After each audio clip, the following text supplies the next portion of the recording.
കർത്താവിൻ്റെ തിരുനാമത്തിന് മഹത്വം ഉണ്ടാകട്ടെ. കർത്താൽ പ്രിയ സഹോദരങ്ങളെ, ഇന്ന് ലോകമെമ്പാടും പെസഹ പെരുന്നാൾ ആഘോഷിക്കുകയാണ്.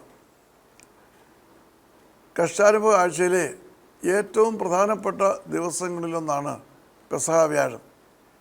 ഇംഗ്ലീഷിൽ മോണ്ടി എന്ന പെസഹ വ്യാഴാഴ്ച അറിയപ്പെടുന്നു. മോണ്ടി എന്ന ലാറ്റിൻ പദത്തിൽ നിന്നാണ് മോണ്ടി തേഴ്സ്ഡേ എന്ന വാക്ക് ഉരുവാകുന്നത്. മോണ്ടി എന്ന് പറയുമ്പോൾ കൽപ്പന. യേശുക്രിസ്തുവിൻ്റെ താഴ്മയുടെയും വിനയത്തിൻ്റെയും കൂട്ടായ്മയുടെയും സമ്മിശ്രമായിട്ടുള്ള ഒരു വലിയ ആരാധനയും ആഘോഷവുമാണ് നാം മോണ്ടി തേഴ്സ്ഡേയിൽ കാണുന്നത്, പെസഹ വ്യാഴാഴ്ച കാണുന്നത്. തൻ്റെ അനുയായികൾ തൻ്റെ മരണശേഷം എങ്ങനെയാണ് പ്രവർത്തിക്കേണ്ടതെന്നുള്ളതിൻ്റെ വ്യക്തമായിട്ടുള്ള ഒരു മാനദണ്ഡം ഈ പെസഹ വ്യാഴാഴ്ച നടക്കുന്ന ശുശ്രൂഷകളിലൂടെ കർത്താവ് വ്യക്തമാക്കുകയാണ്. തൻ്റെ ശിഷ്യന്മാരെ എല്ലാം അണിനിരത്തിക്കൊണ്ട് എന്ന് പറയുമ്പോൾ അവരെ എല്ലാം കൂട്ടിവരുത്തിക്കൊണ്ടാണ് ഈ പെസഹ പെരുന്നാൾ കർത്താവ് ആചരിക്കുന്നത്. അപ്പോൾ അവിടെ ഒരു കൂട്ടായ്മ നമുക്ക് കാണുവാൻ കഴിയും. തന്നെ ഒറ്റിക്കൊടുക്കുവാൻ തക്കതിന് വേണം പരീശന്മാരോട് പറഞ്ഞൊത്ത് അവരിൽ നിന്ന് പണം വാങ്ങി കർത്താവിനെ കാണിച്ചു കൊടുക്കുവാൻ തക്കവണ്ണം ഉള്ള എല്ലാവിധമായ സംവിധാനങ്ങളും ചെയ്ത യൂദായെയും ഈ കൂട്ടായ്മയിൽ നമുക്ക് കാണുവാനായിട്ട് കഴിയും.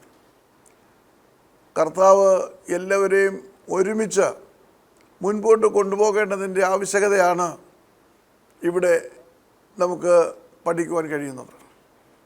അതോടൊപ്പം തന്നെ താൻ തിരഞ്ഞെടുത്ത തൻ്റെ ശിഷ്യന്മാരോട് ഭാവിയിൽ അനുഷ്ഠിക്കേണ്ടതായിട്ടുള്ള രണ്ട് പ്രധാനപ്പെട്ട കാര്യങ്ങളാണ് കർത്താവ് പഠിപ്പിക്കുന്നത്. വിശുദ്ധ ലൂക്കോസിൻ്റെ സുവിശേഷം അത് 22-ാം അധ്യായം 19-ാം വാക്യം വായിക്കുമ്പോൾ നമുക്കത് കാണുവാനായിട്ട് കഴിയും. പിന്നെ അപ്പം എടുത്ത് വാഴ്ത്തി നുറുക്കി അവർക്ക് കൊടുത്തു. ഇത് നിങ്ങൾക്ക് വേണ്ടി നൽകുന്ന എന്റെ ശരീരമാകുന്നു. എന്റെ ഓർമ്മയ്ക്കായി ഇത് ചെയ്യുവിൻ എന്ന് പറഞ്ഞു. അത്താഴത്തിൽ താൻ അപ്പമെടുത്ത് നുറുക്കി തൻ്റെ ശിഷ്യന്മാർക്ക് നൽകുകയാണ്. എന്നിട്ട് ഇതെൻ്റെ ശരീരമാണ്. മണിക്കൂറുകൾ കഴിയുമ്പോൾ തൻ്റെ ശരീരം ഇതുപോലെ വിഭജിക്കപ്പെടും. എൻ്റെ ശരീരമാണ്, എൻ്റെ ഓർമ്മയ്ക്കായി ഇത് ചെയ്യുക. അവരെ ഒരു പ്രത്യേക ശുശ്രൂഷ പറഞ്ഞേൽപ്പിക്കുകയാണ്. ഒരു ദിവസം ചെയ്തിട്ട് പൂർത്തിയാക്കുകയല്ല, എൻ്റെ ഓർമ്മയ്ക്കായിട്ട് ഇത് ചെയ്യുക. അത് തുടർമാനമായിട്ട് ചെയ്യേണ്ട കാര്യമാണ്. എൻ്റെ ഓർമ്മയ്ക്കായി എന്ന് പറയുമ്പോൾ ഞാൻ നിങ്ങൾക്ക് വേണ്ടി ജീവൻ വെടിഞ്ഞ നിങ്ങളെ വീണ്ടെടുത്ത് രക്ഷയിലേക്ക് കൊണ്ടുവന്ന ആ വലിയ സത്യം തലമുറയായി ഓർക്കുവാൻ തക്കവണ്ണം എൻ്റെ ഓർമ്മയ്ക്കായിട്ട് ഇത് ചെയ്യുക. അതോടൊപ്പം തന്നെ 22-ന്റെ-17 നമുക്ക് ഇപ്രകാരം കാണുവാൻ കഴിയും. പിന്നെ പാനപാത്രം എടുത്ത് വാഴ്ത്തി ഇത് വാങ്ങി പങ്കിട്ടുകൊള്ളുവിൻ.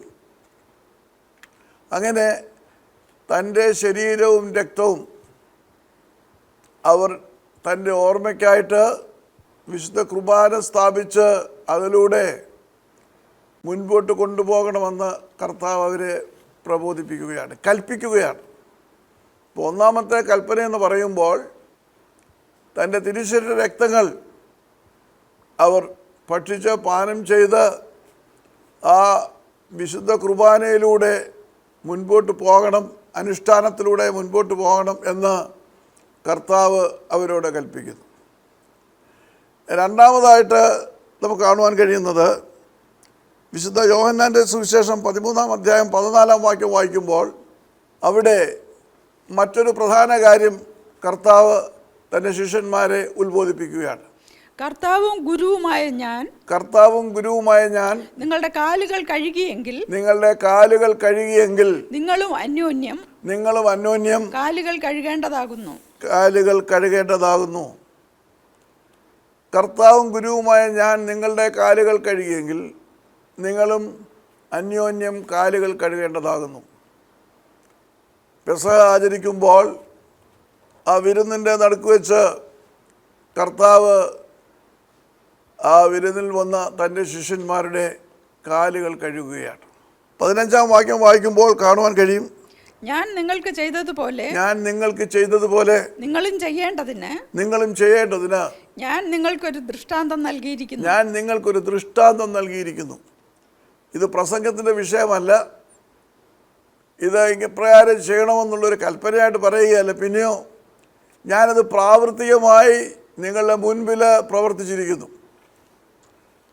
പരസ്പരം കാലുകൾ കഴുകുക, കർത്താവ് ആ മഹത്തായ മാതൃക അവിടെ ആരംഭിക്കുകയാണ്. പരസ്പരം കാലുകൾ കഴുകുന്നത് വളരെ പ്രധാനപ്പെട്ട ഒരു കാര്യം.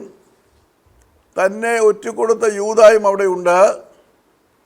വിശുദ്ധ യോഹന്നാൻ്റെ സുവിശേഷം 13-ാം അധ്യായം 4-5 വാക്യങ്ങൾ വായിക്കുമ്പോൾ അവിടെ നമുക്ക് കാണുവാൻ കഴിയും, അവൻ അത്താഴത്തിൽ നിന്ന് എഴുന്നേറ്റ് വസ്ത്രം ഊരി വെച്ച് ഒരു തൂവാല എടുത്ത് അരയിൽ ചുറ്റി ഒരു പാത്രത്തിൽ വെള്ളം പകർന്ന് ശിഷ്യന്മാരുടെ കാലുകൾ കഴുകുവാനും അരയിൽ കെട്ടിയിരുന്ന തുവാല കൊണ്ട് തുടയ്ക്കുവാനും തുടങ്ങി. എല്ലാ ശിഷ്യന്മാരുടെയും അവിടെ സന്നിഹിതനായിരുന്ന, തന്നെ ഒറ്റിക്കൊടുത്ത, അതിനുവേണ്ട ക്രമീകരണങ്ങൾ ചെയ്ത യൂദായുടെ കാലും കർത്താവ് കഴുകുകയാണ്. അങ്ങനെ തൻ്റെ ശിഷ്യന്മാരുടെ കാലുകൾ അപ്രകാരം കഴുകുവാൻ തക്കവണ്ണം ആ അവസരം വിനിയോഗിക്കുന്നത് ആ ശിഷ്യന്മാരിൽ നിന്ന് താഴ്മയുടെയും വിനയത്തിൻ്റെതുമായ രീതികളൊക്കെയും കുറഞ്ഞു പോയിട്ടാണ്. വിശുദ്ധ ലൂക്കോസിൻ്റെ സുവിശേഷം 22-ാം അധ്യായത്തിൻ്റെ 24-ാം വാക്യം വായിക്കുമ്പോൾ അവിടെ കാണുവാൻ കഴിയും, തങ്ങളിൽ ആരെയാണ് വലിയവനായി എണ്ണേണ്ടത് എന്നതിനെക്കുറിച്ച് ഒരു തർക്കവും അവരുടെ ഇടയിലുണ്ടായി. കർത്താവിൻ്റെ അന്ത്യ മണിക്കൂറുകളിലേക്ക്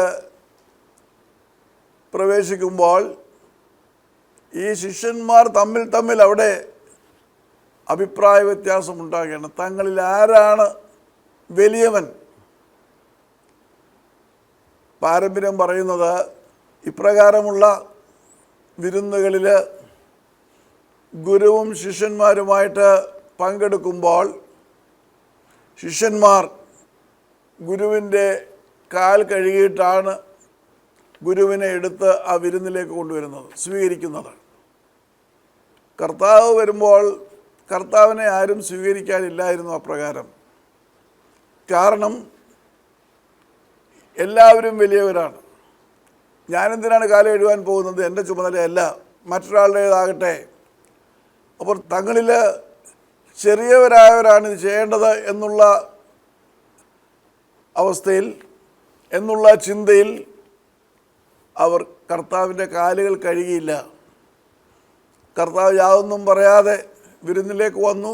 എന്നാൽ വിരുന്നിൻ്റെ നടുവിൽ ഇപ്രകാരം തൻ്റെ വസ്ത്രം ഒരു മാറ്റി വെച്ചിട്ട് അവരുടെ കാലുകൾ കഴുകിയതിൻ്റെ കാരണം അവരിൽ താഴ്മയുടെയും വിനയത്തിൻ്റെയും സൗമ്യതയുടെയും ഭാവങ്ങൾ ഉണ്ടാകുന്നതിനായിട്ടാണ്. താൻ അവരെ പരമേൽപ്പിച്ചിട്ട് പോകുന്ന ശുശ്രൂഷ ഐകമത്യത്തോടും സ്നേഹത്തോടും നിലനിൽക്കണമെങ്കിൽ അവരിൽ താഴ്മയുണ്ടാകണം, വിനയമുണ്ടാകണം, പരസ്പരം അവർക്ക് സ്നേഹിക്കുവാൻ കഴിയണം. ഒരു വ്യക്തിയുടെ കാൽ കഴുകുക എന്ന് പറയുമ്പോൾ അത് വിനയത്തിൻ്റെ ഏറ്റവും വലിയ പ്രതീകമാണ്. മറ്റൊരുവൻ്റെ കാൽ കഴുകണമെങ്കിൽ നാം കുനിയണം, ഭൂമിയോളം കുനിയണം. എന്നിട്ട് കാലുകൾ കഴുകുക എന്ന് പറയുമ്പോൾ എല്ലാവിധ മാലിന്യങ്ങളിലൂടെ നടന്നു പോകുന്ന ഒരു കാലഘട്ടമാണ് അന്നുണ്ടായിരുന്നത്.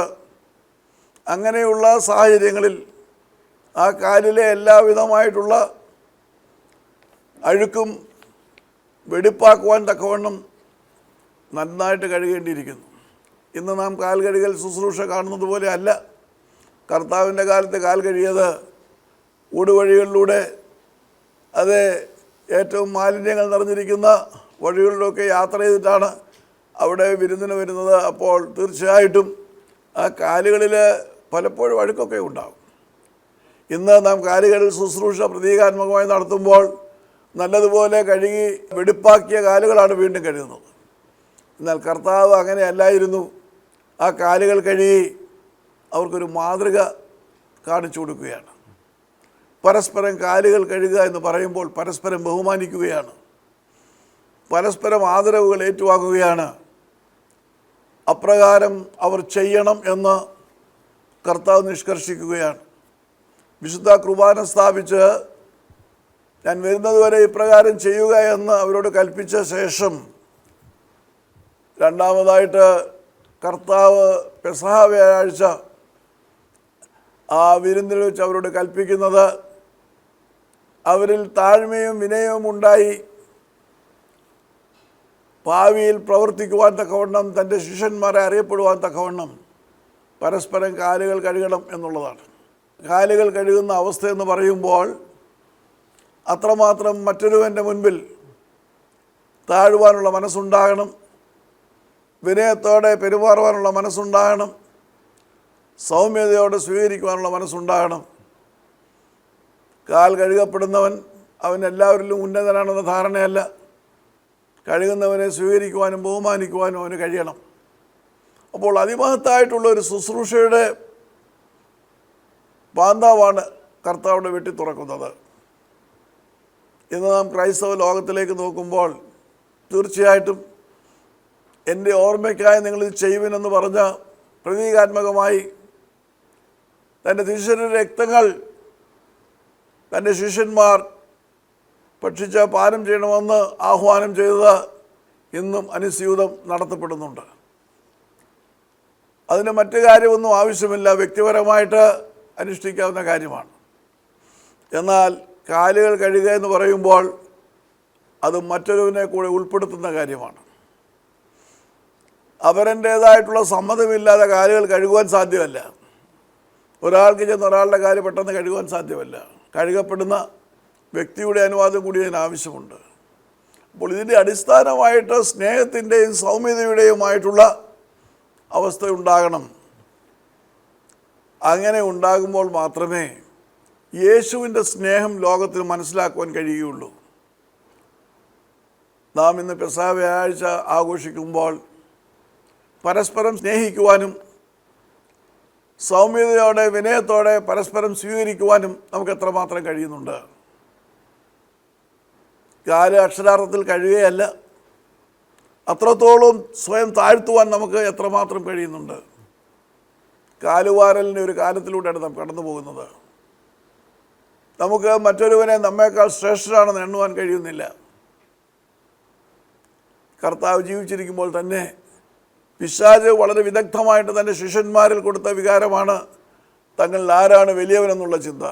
എൻ്റെയും നിങ്ങളുടെയും ആത്മീയ ജീവിതത്തിൽ ഇപ്രകാരമുള്ള സ്നേഹമില്ല എങ്കിൽ പരസ്പരം വഹിക്കുവാനും ക്ഷമിക്കുവാനും സഹിക്കുവാനും സ്നേഹിക്കുവാനും വിനയത്തോടെ പെരുമാറുവാനുള്ള ആ വലിയ മനസ്സ് നമുക്കില്ല എങ്കിൽ നമുക്ക് ഒരുമിച്ച് ഒത്തൊരുമയോടെ കൂട്ടായ്മയായിട്ട് ഇന്നേ ദിവസം കർത്താവിൻ്റെ സന്നിധിയിൽ വരുവാൻ സാധ്യമല്ല. പെസഹ വ്യാഴാഴ്ച വിളംബരം ചെയ്യുന്നത് ഒരു കൂട്ടായ്മയുടെ അനുഭവം കൂടിയാണ്. തന്നെ ഒറ്റുകൊടുക്കുന്ന ശിഷ്യനെ പോലും സ്വീകരിച്ച് അവൻ്റെയും കാൽ കഴുകുന്ന അതിമഹത്തായിട്ടുള്ള ഒരു വലിയ മാതൃകയാണ് കർത്താവ് നമുക്ക് കാണിച്ചു തന്നിരിക്കുന്നത്. എന്നാൽ നമുക്കിന്ന് എത്രമാത്രം താഴ്മയോടും വിനയത്തോടും നാം വെറുക്കുന്നവരെയും നമ്മെ തകർക്കുവാൻ ശ്രമിക്കുന്നവരെയും സ്നേഹിക്കുവാൻ കഴിയുന്നുണ്ട് എന്ന് ചിന്തിക്കേണ്ട ഒരു വലിയ ദിവസം കൂടിയാണ് പെസഹ വ്യാഴം. അങ്ങനെ യേശുവിൻ്റേതായിട്ടുള്ള പ്രവർത്തനങ്ങൾ അതൊരു കൂട്ടായ്മയായിട്ട് മുൻപോട്ട് പോകുവാൻ കഴിയണമെങ്കിൽ അതിൻ്റെ അത്യന്താപേക്ഷ ഘടകങ്ങൾ എന്തെല്ലാമാണെന്ന് ചോദിക്കുമ്പോൾ താഴ്മയും വിനയവും സൗമ്യതയും സ്നേഹവുമാണ്. അതിൻ്റെ ഒരു പ്രകടനമാണ് കാൽകഴിയിലൂടെ കർത്താവ് ചൂണ്ടിക്കാണിക്കുന്നത്. ഇപ്രകാരം ഉള്ള സ്നേഹമില്ലാതെ, സൗമ്യതയില്ലാതെ, പരസ്പരം ഇഴുകിച്ചേരുവാനുള്ള മനസ്സില്ലാതെ കർത്താവ് പറഞ്ഞു എന്ന് പറഞ്ഞുകൊണ്ട് ഇതിൻ്റെ ശരീരമാകുന്നു, നിങ്ങൾ വാങ്ങി ഭക്ഷിപ്പിരെന്ന് പറഞ്ഞു, എൻ്റെ ഓർമ്മയ്ക്കായിട്ട് ചെയ്യുവിനെന്ന് പറഞ്ഞു എന്ന് പറഞ്ഞുകൊണ്ട് അത് എത്രമാത്രം ആചരിച്ചിരുന്നാലും അതിന് കർത്താവിൻ്റെ സന്നിധിയിൽ പ്രാഗൽഭ്യമില്ല. കാരണം ഒരു കൂട്ടായ്മയായി ഒരേ മനസ്സോടെ ഒരേ ഹൃദയത്തിൽ ആ ശുശ്രൂഷ നടത്തുവാനാണ് കർത്താവ് ആഗ്രഹിച്ചത്. അതുകൊണ്ടാണ് താൻ തിരഞ്ഞെടുത്ത 12 പേരെയും വിളിച്ചു വരുത്തി കർത്താവ് അപ്രകാരം ആ പെസഹ ആചരിച്ചത്. അതുകൊണ്ട് ഈ പെസഹ വ്യാഴാഴ്ച നമ്മുടെ ജീവിതത്തിൽ സ്നേഹത്തിൻ്റെയും താഴ്മയുടെയും സൗമ്യതയുടെയും വിനയത്തിൻ്റെയും ആ വലിയ അനുഭവം ഉണ്ടാകുവാൻ തക്കവണ്ണം നമുക്ക് പരിശ്രമിക്കാം. താഴ്മയും വിനയവും ഉണ്ടെങ്കിൽ ഭിന്നതകളെ അത് അകറ്റും. ഇടവകയിലെ സമൂഹത്തിലെ ശുശ്രൂഷകളിൽ ഭിന്നതയും വൈരാഗ്യവും വെറുപ്പും ഒക്കെ ഉണ്ടാകുന്നത് താഴ്മയും വിനയവും നഷ്ടപ്പെടുമ്പോഴാണ്. ആരാണ് വലിയവനെന്നുള്ള ചിന്ത വരുമ്പോഴാണ്. അപ്രകാരമുള്ള ചിന്തനകളൊക്കെ മാറ്റിയിട്ട് കർത്താവിൻ്റേതായിട്ട് ഓർമ്മയ്ക്കായിട്ട് നമ്മൾ വിശുദ്ധ കുർബാന അനുഭവിക്കുമ്പോൾ, അത് നാം മുൻപോട്ട് ആഘോഷത്തോടെ നടത്തുമ്പോൾ സ്വർഗത്തിൽ അത് ഏറ്റവും സന്തോഷമുളവാക്കുന്ന കാര്യമാണ്. എന്നാൽ പരസ്പരം കലഹിച്ചും പരസ്പരം വെറുപ്പോടും വൈരാഗ്യത്തോടും നാം ഇങ്ങനെയുള്ള കർമാദികൾ ആചാരത്തിൻ്റെ അവശിഷ്ടങ്ങളായിട്ട് മുൻപോട്ട് കൊണ്ടുപോയാൽ സ്വർഗത്തിൽ നമ്മൾ അനുഷ്ഠിക്കുന്ന കർമാദികൾക്ക് യാതൊരു വിലയും നിലയും ഉണ്ടാകുകയില്ല എന്നുള്ളത് നാം വിസ്മരിക്കരുത്. അതുകൊണ്ട് ഈ പെസഹ വ്യാഴം സ്നേഹത്തിൻ്റെയും സമാധാനത്തിൻ്റെയും സന്തോഷത്തിൻ്റെയും വിനയത്തിൻ്റെയും താഴ്മയുടെയും മാതൃക നമ്മളിലൂടെ അനേകർക്ക് മനസ്സിലാക്കുവാനും നമ്മളിൽ തന്നെ പ്രതിഫലിക്കുവാനും മുഖാന്തരം ഒരുക്കട്ടെ എന്ന് പ്രാർത്ഥിച്ചുകൊണ്ട് എൻ്റെ വാക്കുകൾ ചുരുക്കുന്നു. ദൈവം നമ്മെ അനുഗ്രഹിക്കട്ടെ.